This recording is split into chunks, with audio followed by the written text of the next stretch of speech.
तो आज हम न्यूक्लियर फिजिक्स का सेकंड पार्ट हम यहाँ पर स्टडी करते हैं। This part is known as to be the study of the radioactivity. So हमारे पास आज हम यहाँ पर रेडियो एक्टिविटी को अंडरस्टैंड करने की कोशिश करते हैं। तो हमारे पास रेडियो एक्टिविटी क्या है, तो बहुत सारी टेक्निकल चीजें इसमें इन्वॉल्व हो जाती हैं। फॉर एग्जाम्पल हमारे पास ये इन्वॉल्व हो जाता है कि ये हमारे पास एक डिसइंटीग्रेशन ऑफ द न्यूक्लियाई है, यानी कि एक न्यूक्लियाई जो कि अनस्टेबल था वो अपने आप को स्टेबल करने के चक्कर के अंदर डिसइंटीग्रेट हो जाता है। लेकिन ये जो डिसइंटीग्रेट होता है इसके बारे में हमें कोई आइडिया नहीं होता है। ये जो डिसइंटीग्रेशन के आपके पास प्रोसेस है इस पे हमारा कोई कंट्रोल नहीं है, यानी कि ना तो मैकेनिकल ना केमिकल या किसी और तरीके से मैकेनिकल केमिकल या आपके पास थर्मल किसी भी तरीके से हम यहाँ पर इस पर्टिकुलर रेडियो एक्टिविटी की फिनोमिना को ना तो हम एक्सेलरेट कर सकते हैं ना हम रिटार्ड कर सकते हैं। यानी कि ये का ऐसा प्रोसेस है जिसके अंदर हमारे पास न्यूक्लियस या group of the unstable nuclei ये डिसइंटीग्रेट हो जाते हैं और उस रेट ऑफ डिसइंटीग्रेशन पे हमारा कोई किसी किस्म का कंट्रोल नहीं है। ये एक नेचुरल प्रोसेस है और ना ही हमारे पास कोई प्रिडिक्शन है कि आपके पास, ना हमारे पास कोई पैटर्न है ना प्रिडिक्शन है ना हमारे पास कोई तरीका है ये जानने का कि ये न्यूक्लियाई अगर आपके पास डिसइंटीग्रेट हो रहा है तो इसके बाद कौन सा न्यूक्लियाई डिसइंटीग्रेट होगा। ये पूरी तरह से एक रैंडम प्रोबेबिलिटी बेस्ड प्रोसेस है। और यह हम कहते क्या, the radio activity is the this is the बच्चा हमारे पास क्या आ जाती है, दिस इज द डिसइंटीग्रेशन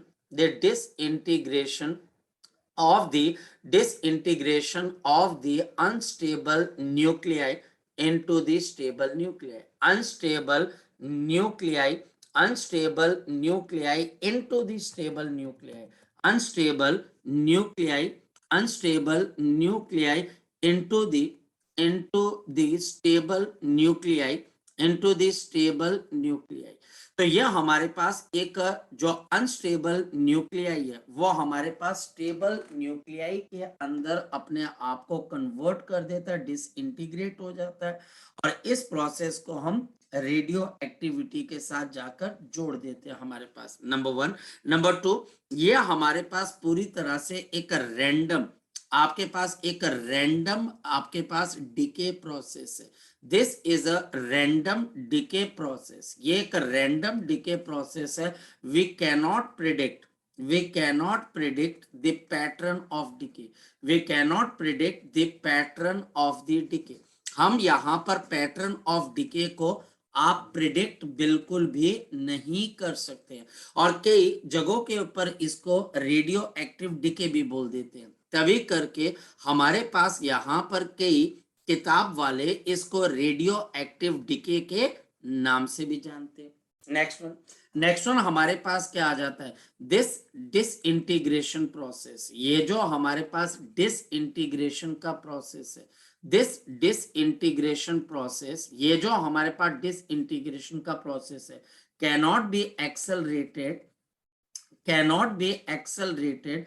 ना तो ये हमारे पास एक्सेलरेट हो सकता है एंड ये हमारे पास कैनॉट बी रिटार्डेड, और ना ही हम इसको रिटार्ड कर सकते हैं। ये अपने पेस पे चलता है, ये अपने पेस पे खत्म होता है। ना तो आप इसको एक्सेलरेट कर सकते हो ना रिटार्ड कर सकते हो by any mean, by chemical, mechanical और thermal mean, by chemical, mechanical और दी थर्मल मीन हम इस प्रोसेस को कभी भी ना तो एक्सेलरेट कर सकते हो, फास्ट कर सकते हो, ना ही हम इसको स्लो कर सकते हो। ये पूरी तरह से हमारे पास यहाँ पर एक रैंडम प्रोसेस है, डिके का प्रोसेस है। मेरे पास यहाँ पर collection of radioactive nuclei है।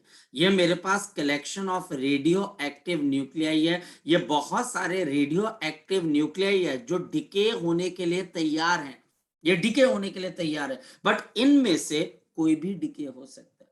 कोई भी डिके हो सकता है, और हो सकता है कि कोई ये डिके हो रहा हो, उसके बाद ये डिके हो रहा हो, उसके बाद ये डिके हो रहा हो, उसके बाद ये डिके हो रहा हो, हमें नहीं पता कौन डिके करेगा।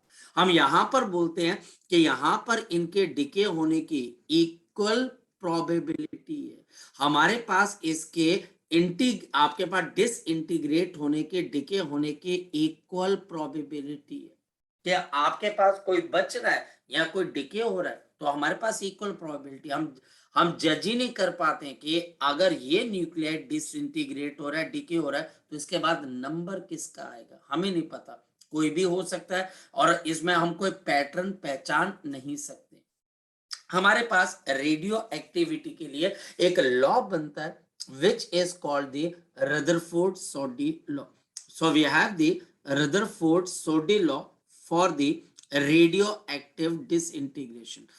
रदरफोर्ड सोडी लॉ एक बड़ी सिंपल सी बात कहता है, यह हमें एक बात समझाने की कोशिश करता है कि अगर मेरे पास कोई एक सैंपल है और उस सैंपल में मेरे पास rate of decay, rate of decay का मतलब, मान लेते हैं कि शुरुआती दौर के ऊपर मेरे पास N naught at T is equal to 0 पे ये मेरे पास नंबर ऑफ द पार्टिकल्स थे जो अनडिकेड थे, यानी कि मेरे पास ये अनडिकेड थे at the time of N, और टी टाइम आते आते इसकी वैल्यू एन नॉट से कम होकर आपके पास क्या होगी, एन होगी। फिर उसके बाद हमारे पास जैसे ही time T plus of D T हुआ, तो आपके पास जो पार्टिकल अनडिकेड रहे वो हमारे पास क्या रह गया आपके लिए, N minus of T, N minus of D M, यानी कि हमारे पास ये टाइम है और ये मेरे पास अनडिकेड मॉलिक्यूल है। टी इज इक्वल टू 0 पे एन नॉट अनडिकेड थे, टी टाइम के ऊपर मेरे पास एन थे, और जैसे टाइम मेरे पास इनफाइनाइट स्मॉली आगे की तरफ को गया, मेरा टाइम थोड़ा सा आगे की तरफ को गया, तो इसमें से डी एन जो एटम्स या न्यूक्लियाई थे वो हमारे पास डिके हो गए।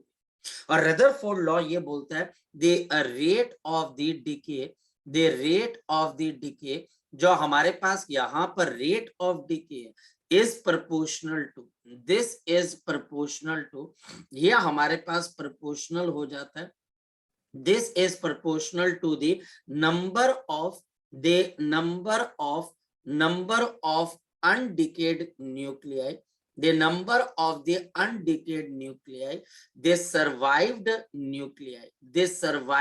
nuclei or the left nuclei of the sample, or the left nuclei of the sample, or the left nuclei of the sample, of the sample, यानी कि मेरे पास यहाँ पर D N by D T ये rate of decay है, और इसके साथ मेरे पास नेगेटिव साइन आ जाएगा। नेगेटिव साइन क्यों आया, क्योंकि ये बता रहा है कि ये डिके हमारे पास क्या हो रहा है, आपके पास नेगेटिव, नेगेटिव का मतलब ये हमारे पास सैंपल कम हो रहा है।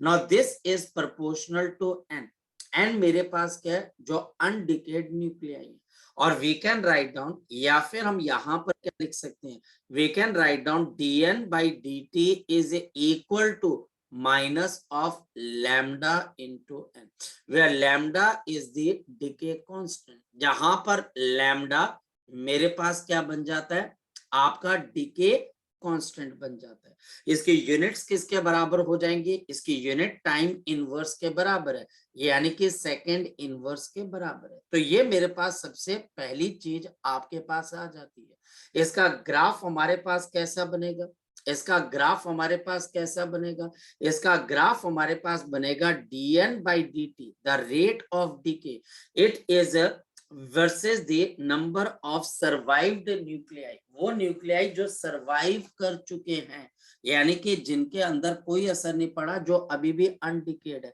तो इन दोनों का ग्राफ हमारे पास क्या बनेगा, स्ट्रेट लाइन विद, आपके पास स्ट्रेट लाइन या हमारे पास बनेगा, और साथ ही साथ इसके लिए जो माइनस ऑफ लैम्डा है, तो स्लोप आपके पास, यानी कि मेरे पास यहाँ पर क्या हो जाएगी, नेगेटिव।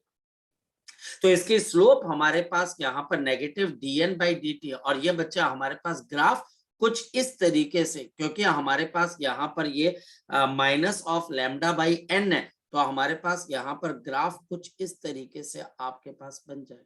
ये आती है मेरे पास सबसे पहली चीज।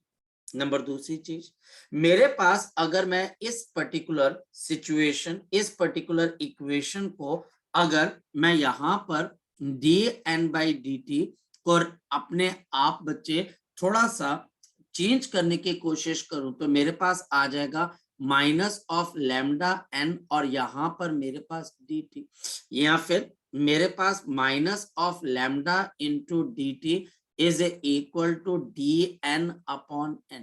Now integrating both sides, और मेरे पास शुरुआती दौर पे n नॉट थे बच्चे, और बाद के अंदर मेरे पास कितने रह गए, मेरे पास n रह गए आफ्टर द टाइम 0 से लेके t तक। तो मेरे पास यहाँ पर क्या आ जाएगा, log to the base of e, और ये मेरे पास n, और लिमिट्स आपके पास क्या है, n नॉट से आपके पास n, and this is equal to minus of lambda into t। अगर मैं इसमें वैल्यू डाल देता हूं तो log to the base of e this is n divided by n naught and minus of lambda into t। ये मेरे पास यहाँ पर एक और आपके पास इक्वेशन तैयार हो जाती है। Now this is the second equation. Now taking anti-log both sides, अगर मैं एंटी लॉग ले लेता हूं तो मेरे पास क्या आ जाएगी, taking the anti log both sides, what I will get, मेरे पास यहाँ पर क्या आ जाएगा, n is equal to n naught e की power minus lambda into T, minus lambda into T, और ये n मेरे पास क्या है, the number of nuclei that survive, the number of the nuclei जो कि आपके पास सरवाइव कर गए, नंबर ऑफ द न्यूक्लियाई जो अभी भी हमारे पास क्या है, अनडिकेड है, जिनके ऊपर डिके का कोई असर नहीं पड़ा, जो कि लेफ्ट ओवर है, जो कि अभी भी आपके पास अनडिकेड है। तो ये सर्वाइव्ड है, ये अनडिकेड है, जो बचे रह गए ये वो वाले।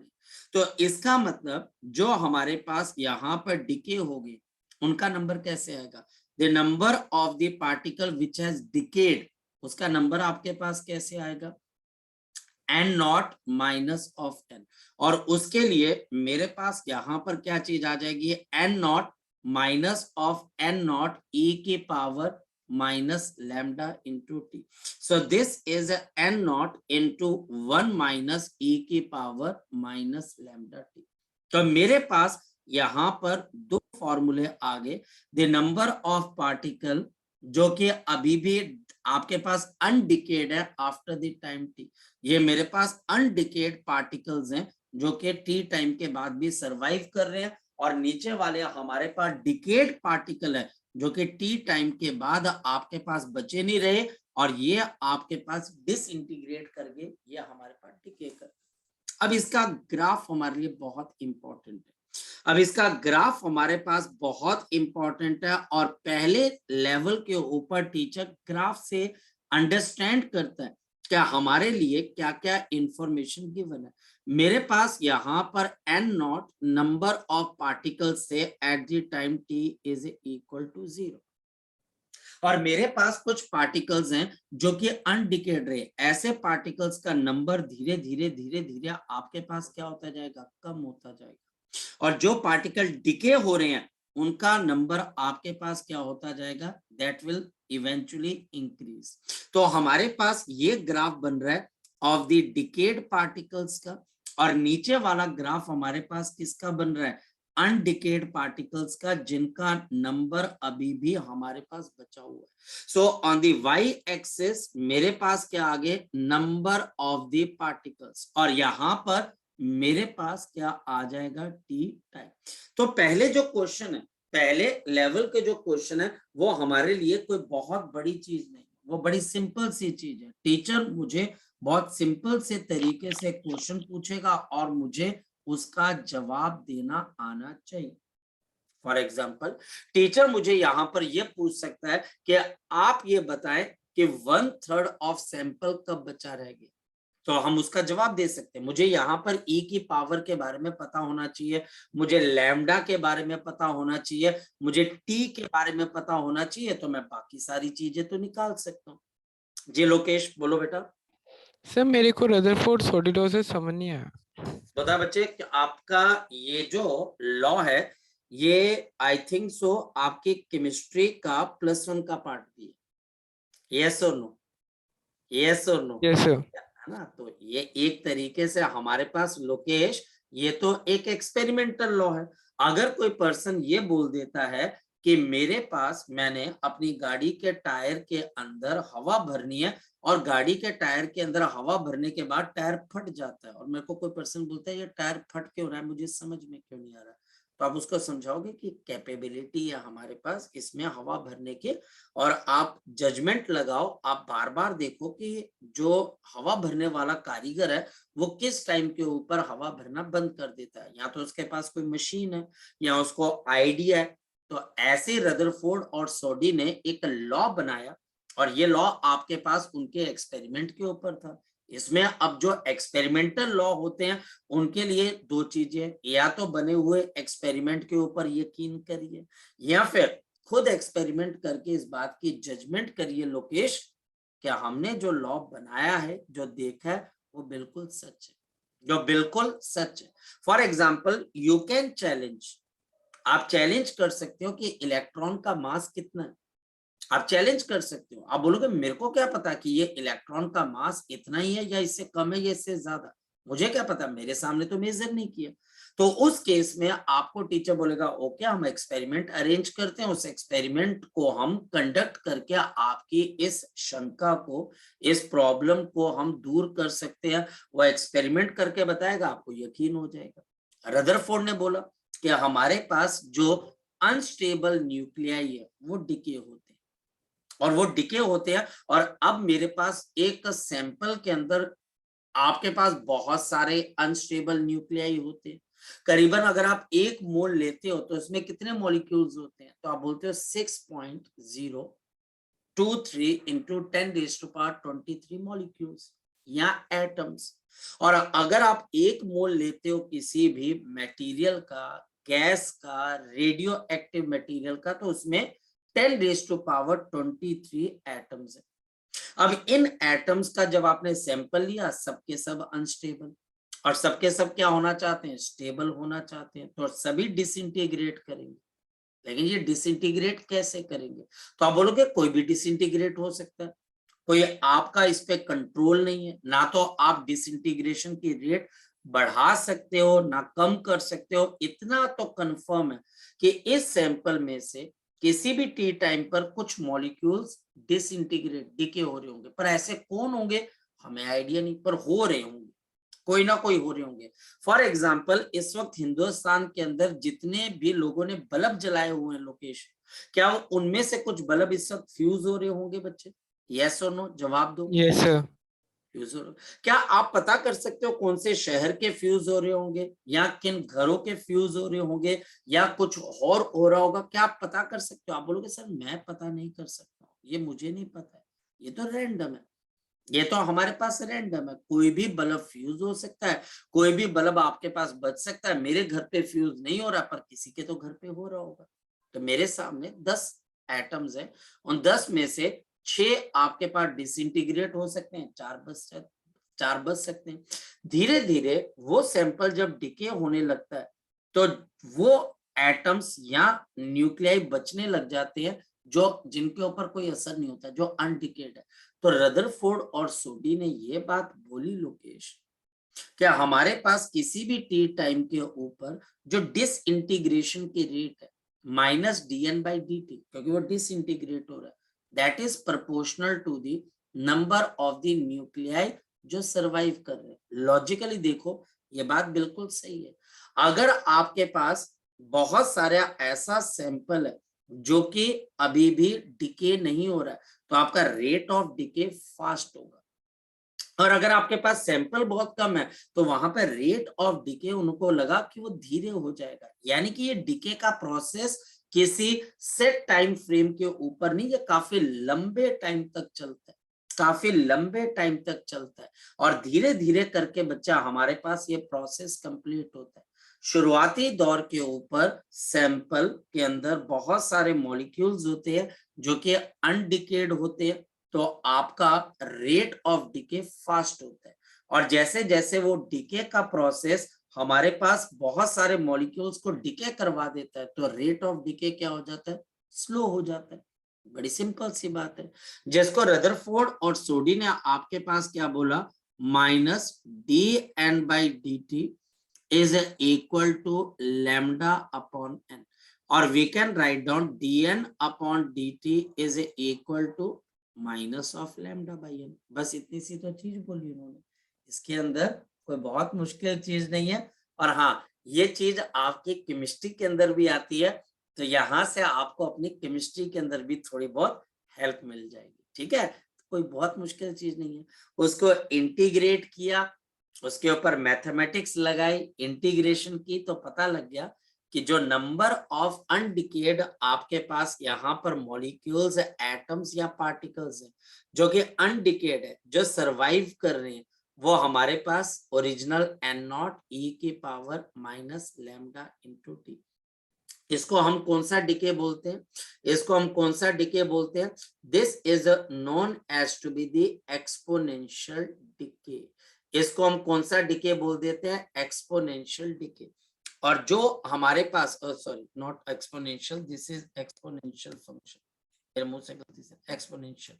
सो दिस इज द एक्सपोनेंशियल बच्चा हमारे पास यहाँ पर फंक्शन। और जो हमारे पास डिके पार्टिकल्स हैं उनका नंबर धीरे धीरे बढ़ता जा रहा है।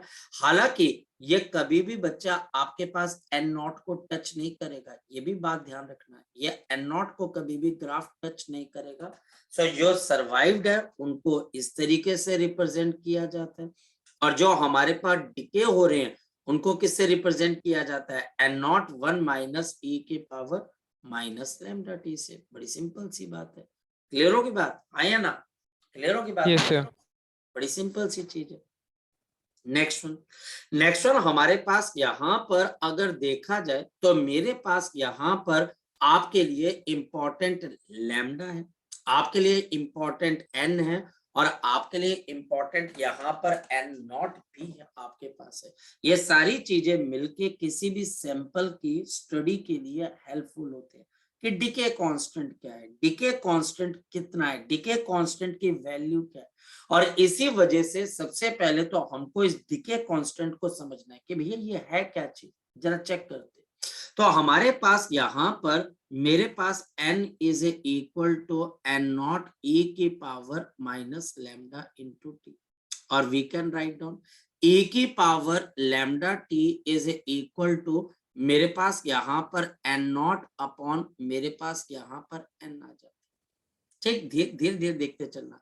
इफ अगर मेरे पास यहाँ पर आपके पास n is a half of n not, if half जो बच्चा हमारे पास n becomes a half of the n naught, then मेरे पास e raised to power lambda t किसके बराबर आ जाएगा, n naught divided by half of the n naught, ये हमारे पास cancel हो गया।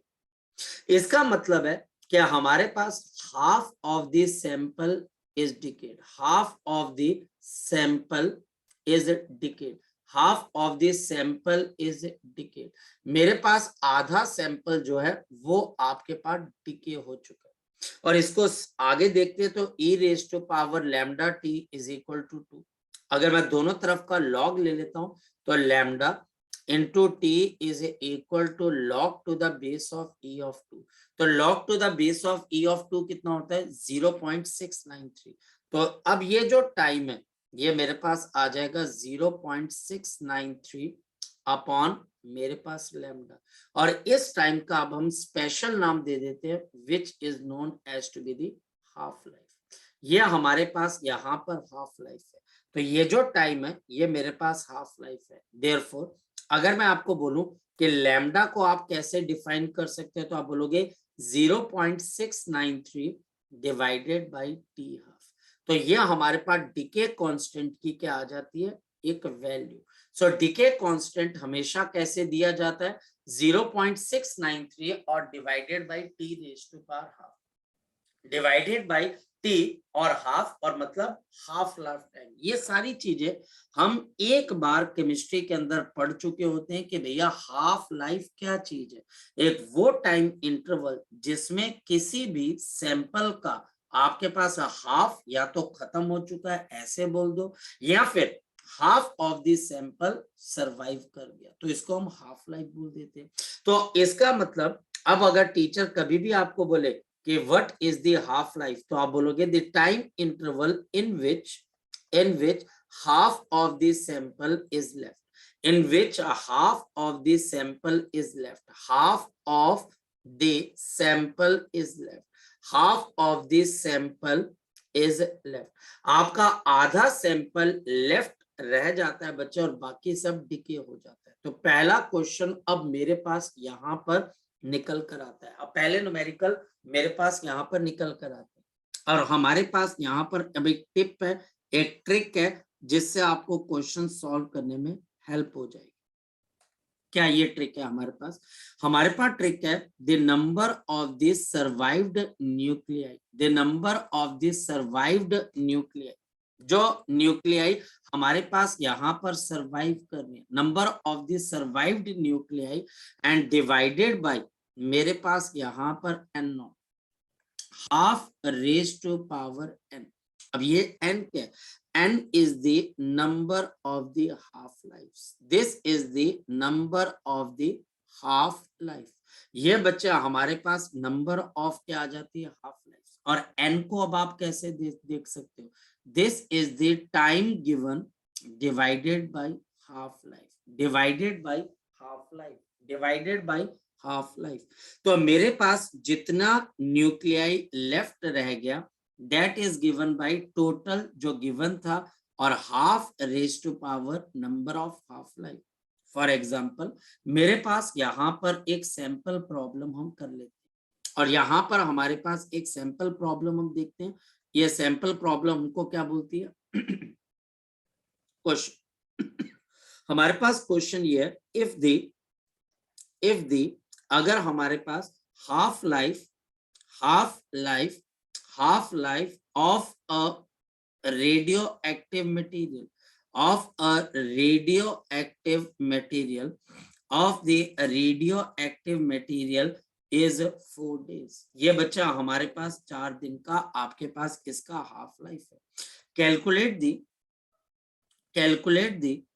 calculate the amount of the sample left, the amount of sample left, the amount of the sample left if the time interval of observation, the time interval of observation, the time interval of the observation is, the time interval of the observation is 20 days। ये 20 days के आसपास है और हमारे पास यहाँ पर n not की वैल्यू, मेरे पास n नॉट की वैल्यू आपके पास यहाँ पर आ गया 100, आपके पास यहाँ पर 100 ग्राम आपके पास आ गया।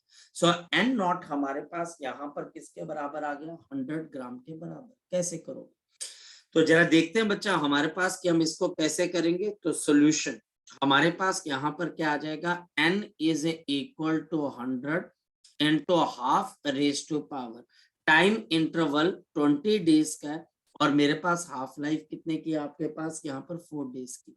तो मेरे पास 20/4 ये 5 आ जाएगा। n is equal to 100, 1/2 raise to power 5 और बच्चे 2 रेज टू पावर 5 कितना होता है, 32। तो हमारे पास n इज इक्वल टू 100/32 ग्राम का सैंपल लेफ्ट यानी कि बचा रह जाएगा और बाकी सब डिके हो जाएगा। तो ये पहले लेवल का क्वेश्चन है। बहुत क्वेश्चन मिलेंगे आपको, इसके बहुत क्वेश्चन मिलेंगे और इसको कोई भी बच्चा कर सकता है। एक्स्ट्रा पॉइंट के हमारे पास एक्स्ट्रा पॉइंट के याद रखना, हमारे पास half raise to power n is also the probability, या हमारे पास यहाँ पर प्रोबेबिलिटी है, this is also the probability of survival, of the survival, the probability of the survival। ये हमारे पास प्रोबेबिलिटी ऑफ सर्वाइवल भी है कि हम बचे रहेंगे, हम डिके नहीं होंगे। कि भाई टीचर आपको क्वेश्चन पूछेगा व्हाट इज द प्रोबेबिलिटी कि हम वहां पर डिके नहीं होंगे, तो half raise to power N. जैसे यहाँ पर अगर टीचर बोलता है कि कोई मटेरियल इस केस में डिके नहीं हो रहा है, सर्वाइव कर रहा है, तो उसकी प्रोबेबिलिटी कितनी है? 1 डिवाइडेड बाई 32। 1 डिवाइडेड बाई 32 से वो सरवाइव कर जाएगा, ये उसके बचने की प्रोबेबिलिटी है। और अगर मान लिया जाए कि मेरे पास दूसरा केस आ जाता है, दूसरा केस क्या है? The number of the decade nuclear after n half life. तो मेरे पास आफ्टर n हाफ लाइफ मेरे पास n हाफ लाइफ के बाद कितने नंबर ऑफ मॉलिक्यूल्स या एटम्स या फिर न्यूक्लियाई जो है बच्चे वो डिके हो जाएंगे। तो हमारे पास डिके के लिए n decayed is equal to n naught into 1 minus half raise to power n। Half raise to power n, half raise to power n, याद रख लेना, बहुत इंपॉर्टेंट है। And also the probability of the decay, the probability of decay ये कितने के बराबर है? The probability of decay is given by, this is given by 1 minus half raise to power n। तो 1 minus half raise to power n, ये probability to decay. पहले probability to survival है, ये प्रोबेबिलिटी ऑफ द डिके है, जो कि हमको पता होनी चाहिए। क्लियर? यहां तक अगर किसी बच्चे का कोई डाउट है तो वो बच्चा मुझे यहाँ पर पूछ सकता है जी। अगर किसी बच्चे का कोई डाउट है, क्योंकि यही इंपॉर्टेंट चीज है, और इसके बाद हमारे पास इसमें सिर्फ क्वेश्चंस और आंसर्स ही बचते हैं। जी बोलिए, किसी बच्चे का अगर कोई डाउट है तो वो बच्चा मुझसे यहाँ पर पूछ सकता है बच्चे किसी का डाउट? मैं क्वेश्चन करवा देता हूँ, नहीं तो चलो अब बच्चे मैं यहाँ पर क्वेश्चन करवा देता हूँ। हमारे पास क्वेश्चन है the half life of a radon is 3 days। The half life of a radon, the half life of a radon of the radon is 3 days। ये बच्चा हमारे पास 3 days की इसकी हाफ लाइफ है बच्चा हमारे पास। और हमारे पास यहाँ पर अब आपके पास क्या आ जाता है? How much calculate how much of radon, how much radon, how much radon will be decayed, it will be decayed in आपके पास 9 days, it will be decayed in 9 days if the initial amount is 15 milligram, if the initial amount is 15 milligram, if the initial amount is 15 milligram, is 15 milligram। अगर हमारे पास initial amount 15 milligram है और इसके half life given है, तो कितना decay हो जाएगा आपके पास 9 days के अंदर? तो सॉल्यूशन चेक कर लेते हैं। तो मेरे पास अमाउंट जो कि डिके आपके पास हो जाएगा, जो कि हमारे पास यहाँ पे डिके आपके पास हो जाएगा, दिस इज गिवन बाय जो अमाउंट हमारे पास पहले था 15 milligram, 1 minus half raise to power, time आपके पास है 9 days, हाफ लाइफ है 3, तो ये कैंसल होकर हमारे पास कितना आ जाएगा? 3। तो हाफ रेज टू पावर 3, तो 1/8, तो मेरे पास 15 मिलीग्राम, और 1 माइनस 1/8, तो आपके पास यहाँ पर आ गया 7/8, तो मेरे पास कितना आ गया? 15 मिलीग्राम 7/8। तो हमारे पास इतना ग्राम आपके पास यहाँ पर बच जाएगा। So this can be written as is equal to 5, और यहाँ पर हमारे पास 3, तो 105/8 मिलीग्राम का सैंपल डिके हो जाएगा और बाकी बचा रह जाएगा। ऐसे क्वेश्चन आने, कोई भी बच्चा इस तरीके से किसी भी तरीके का क्वेश्चन कर सकता है। मेरे पास यहाँ पर कोई भी क्वेश्चन अगर मैं देख पा रहा हूँ, कोई भी क्वेश्चन जो मेरे सामने बुक है उसके अंदर क्वेश्चन यही है कि हमारे पास यहाँ पर टीचर ने बोल दिया जी मेरे पास 1000 मॉलिक्यूल्स है। जैसे मैं एक क्वेश्चन दिखा देता हूँ जो मेरे आंखों के सामने है, और यहाँ पर देखिए क्वेश्चन क्या है। क्वेश्चन हमारे पास यहाँ पर ये बोल रहा है बच्चे मेरे पास एन नॉट की वैल्यू 1000 के बराबर है। एन नॉट की वैल्यू बच्चा हमारे पास यहाँ पर 1000 है, और हाफ लाइफ, और मेरे पास यहाँ पर जो हाफ लाइफ है दैट इज 4 सेकेंड्स। ये हमारे पास यहाँ पर 4 सेकेंड्स है, और मुझे ये बताना है एट आपके पास यहाँ पर time interval, at the time interval of 16 seconds, at the time interval of 16 seconds, how much nuclei is left? हमको ये बताना बच्चे कि आपके पास कितना न्यूक्लियाई इज लेफ्ट, जो कि बचा रह गया। अब ये क्वेश्चन हमारे पास कितना इजी है, और ये देखो अब ये क्वेश्चन आपके पास कैसे हो जाएगा। We have n divided by n naught is equal to half raised to power n, और n मेरे पास यहाँ पर क्या आ जाएगा, नंबर ऑफ हाफ लाइफ 16/4, ये कैंसल होके 4, 1/2 की पावर 4 कितना होता है 16, तो मेरे पास n इज इक्वल टू, हमारे पास यहाँ पर n इज इक्वल टू, तो n नॉट डिवाइडेड बाई 16, और दिस विल बी 1000/16। इतने नंबर ऑफ न्यूक्लियाई है जो कि हमारे पास लेफ्ट रह गए या फिर सरवाइव कर गए। सी कितना आसान है इसको करना, कितना आसान है बच्चा हमारे पास इसको करना। और फिर हमारे पास यहाँ पर कॉन्सेप्ट आ जाता है, we have the concept of the mean life, we have the concept of the mean life.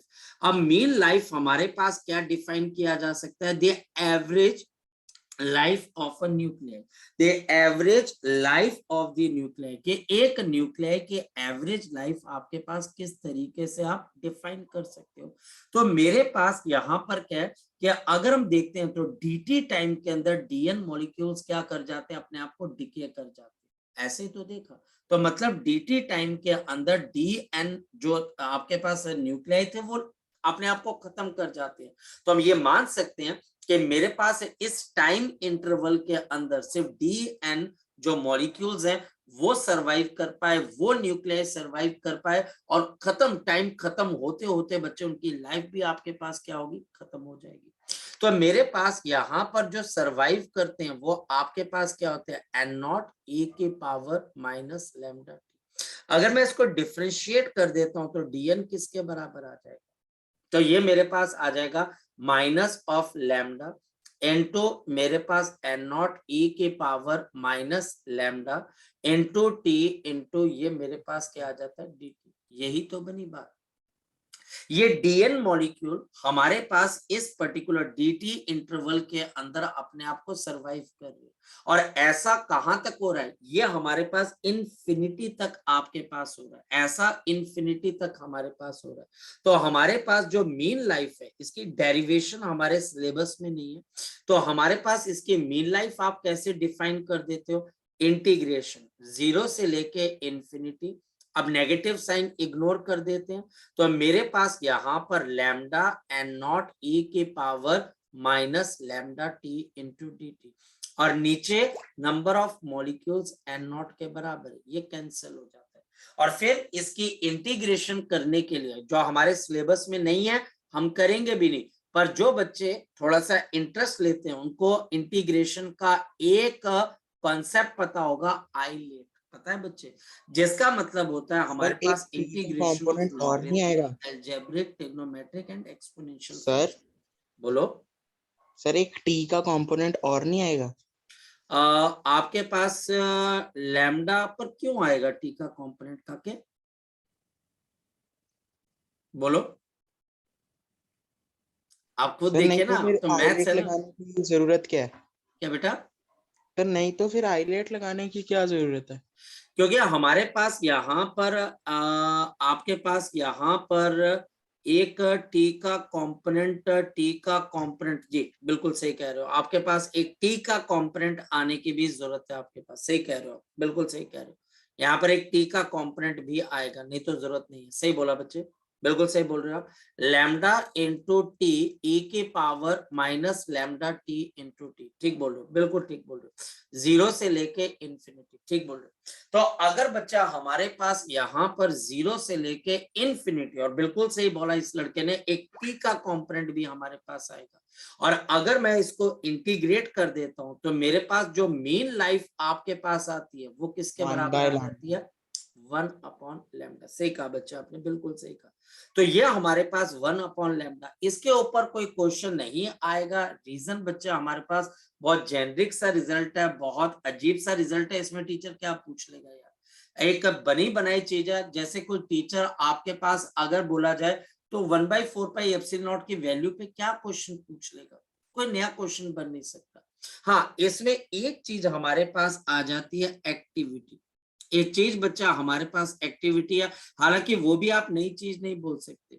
हमारे पास activity is simply the multiplication of the decay constant with the number of the nuclei, इसको हम activity बोल देते हैं। And therefore मेरे पास यहाँ पर अगर n is equal to n naught e की पावर माइनस लैम्डा टी है, दोनों तरफ को लैम्डा से मल्टीप्लाई कर देते हैं, तो activity at any time T. बात तो बच्चे एक्टिविटी और बच्चे इसमें कोई फर्क नहीं है, अगर आप एक बात सोच के देखें, क्योंकि दोनों तरफ आप एक ही कांस्टेंट के साथ मल्टीप्लाई कर रहे हो तो फर्क क्या पड़ेगा? तो एक्टिविटी इज इक्वल टू मेरे पास ए नॉट ई की पावर माइनस लैम्डा टी। ये हमारे पास यहाँ पर क्या आ जाती है? Activity of the radioactive nuclei. तो कोई ज्यादा, कोई मेरे को नहीं लगता कि बहुत ज्यादा फर्क पड़ जाएगा, सिंपल लैम्डा से मल्टीप्लाई कर रहे तो एक्टिविटी आ जाएगी। क्या बताती है एक्टिविटी? एक्टिविटी बच्चे आपको बताती है डिके काउंट, यानी कि आपके पास एक सेकंड के अंदर कितना डिके आपके पास हो गया, या कितना डिके आपके पास यहाँ पर होने वाला है, या कितना सर्वाइवल का आपके पास रेट है। बिल्कुल अजीब चीजें, इसके अंदर से आपको कोई क्वेश्चन ऐसा नहीं मिलेगा कि आप कर ही ना पाओ। अगर किसी बच्चे को ऊपर का कॉन्सेप्ट क्लियर है तो ये कॉन्सेप्ट तो अपने आप क्लियर हो जाएगा। हम क्वेश्चन करके देखते हैं। हमारे पास यहाँ पर क्वेश्चन क्या है, इसको हम यहाँ पर समझ लेते हैं। देखिए हमारे पास क्वेश्चन क्या है, क्वेश्चन हमारे पास क्या है, द हाफ लाइफ सर फिर से समझा ऑफ दो। द कोबाल्ट ऑफ द, हाँ बोल बेटा। सर एक्टिविटी एक बार फिर से समझा दो। कुछ भी नहीं है, एक्टिविटी हमारे पास मैं बताता हूँ, the half life of the cobalt is 5 years। ये बच्चा हमारे पास 5 years की है बच्चे। After how long, after how long, after how long the activity reduce, the activity reduces, the activity reduces to 1/8 of the original value, of the original value,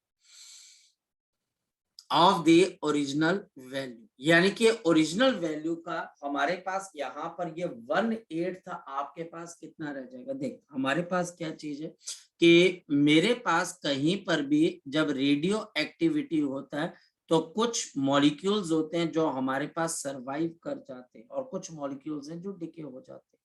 और activity को बच्चे हम यहाँ पर बोल देते हैं डिसइंटीग्रेशन पर second. This is known as to be the disintegration per second। और इसको कैसे डिफाइन कर दिया गया?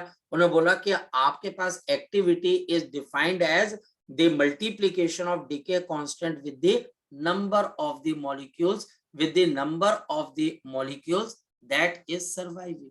बस उसको उन्होंने एक्टिविटी बोल दिया कि अगर हमारे पास एक्टिविटी फास्ट है तो एक्टिविटी अगर बहुत ज्यादा है तो लैम्डा एन की वैल्यू ज्यादा हो जाएगी, और अगर एक्टिविटी हमारे पास स्लो है तो इसकी वैल्यू कम हो जाएगी। सिंपल एक नई चीज उठाकर लेके आ गए, उसका नाम एक्टिविटी रख दिया। जबकि अगर आप देखें ये क्वेश्चन करने की टेक्निक तो वही रहेगी, क्योंकि हमारे पास यहाँ पर A divided by A naught, यहाँ पर भी वही चीज है, half raise to power N, वही सेम चीज है, half raise to power N. और वो क्या बोल रहा है? Activity reduces to the 1/8 of original value. तो 1/8 of A naught upon A naught is equal to half raise to power n। लो जी, ये अब आपके पास हो गया। इसका मतलब क्या हो गया? इसका मतलब n की n वैल्यू equals मेरे 3। पास कितनी आ गई? 3। n क्या होता है मेरे पास?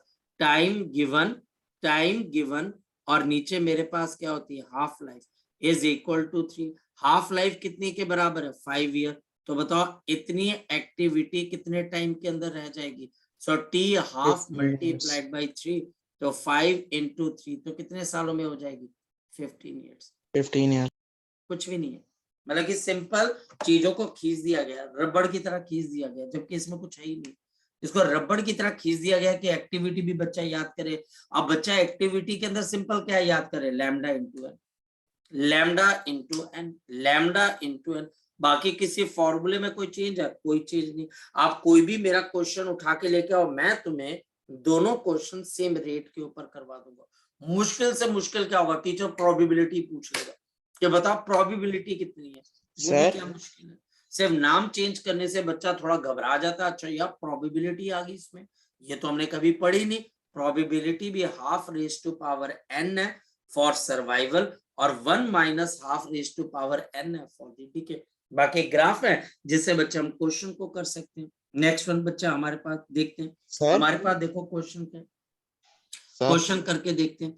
हमारे पास यहाँ पर क्वेश्चन आपके पास क्या आ जाती है कि हमारे पास यहाँ पर आ जाता है कि इफ, अगर हमारे पास यहाँ पर आ जाती है इफ अ रेडियो न्यूक्लियाइड, अगर मेरे पास एक रेडियो न्यूक्लियाइड है बच्चे, if a radio nuclide sample, ये बच्चा हमारे पास जो सैंपल है बच्चे इज रिड्यूस्ड बाय, ये बच्चा हमारे पास रिड्यूस हो गया, इट इज रिड्यूस्ड बाय 25%।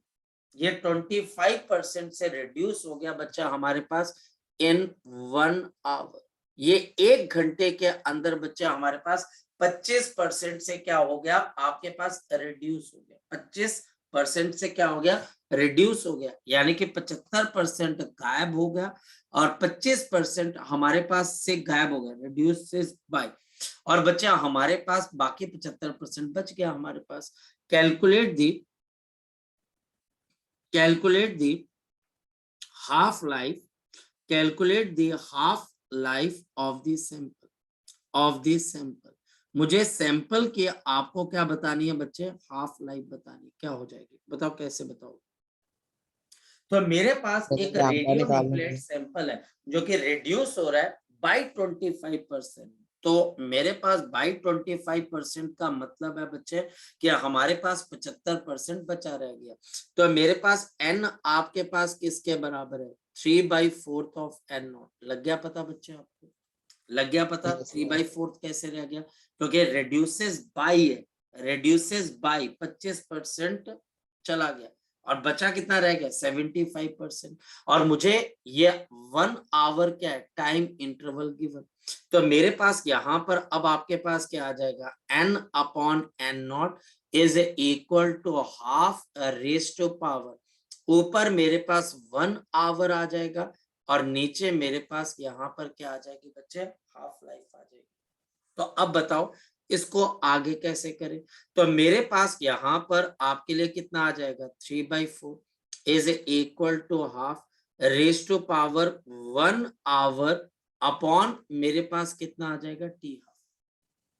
और यहाँ पर अब हम इस क्वेश्चन को सॉल्व करने के लिए कौन सा तरीका लेंगे? कोई बच्चा बता सकता है कि हम कौन से तरीके से इसको कर सकते हैं? तो हमारे पास चाहे तो हम ऊपर वाले को x मान के कर सकते हैं, आप इसको x मान लीजिए, या n मान के भी बच्चे हम इसको कर सकते हैं ताकि हमारा क्वेश्चन जल्दी हो जाए। तो हमारे पास यहाँ पर इसके ऊपर मेरे पास क्या आ जाएगा? n, और ये मेरे पास यहाँ पर n। अब इसको करने का तरीका हमारे पास क्या?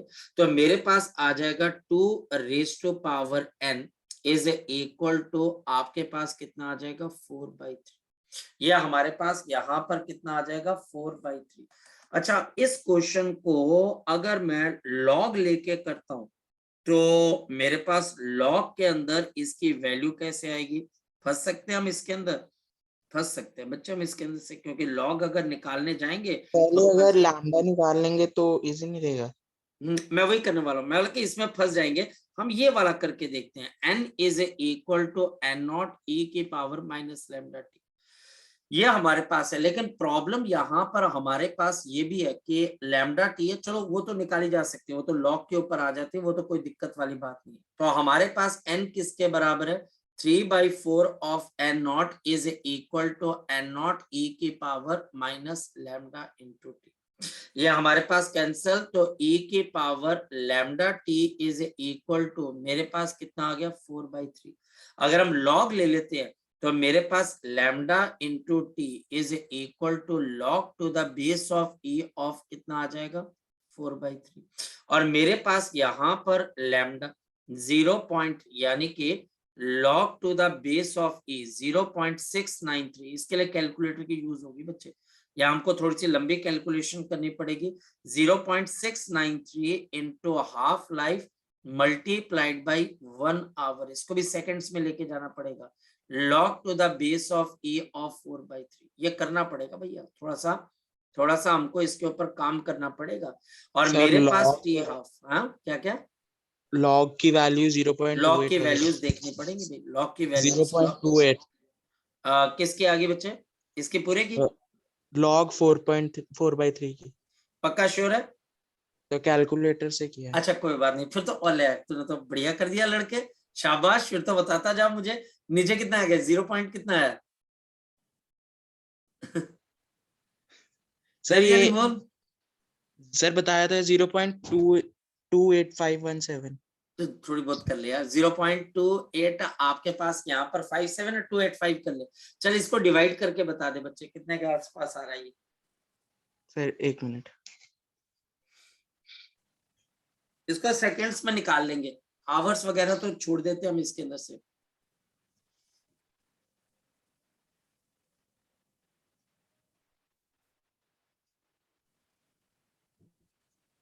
ये बढ़िया कर दिया लड़के तूने, सर इसका आ रहा है 8753.68।